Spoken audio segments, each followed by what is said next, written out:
scooping the seeds out, we are gonna save these to roast them.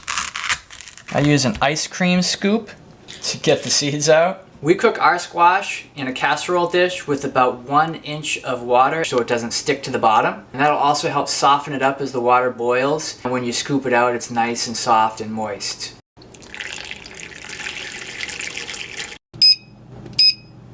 I'm gonna put this in the oven and check this in an hour.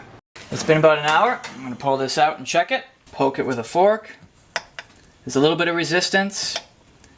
It's close, but not ready yet. I like it a little softer, so I'm gonna put it back in. It's been an hour and 45 minutes from the beginning. And we're gonna test this for doneness.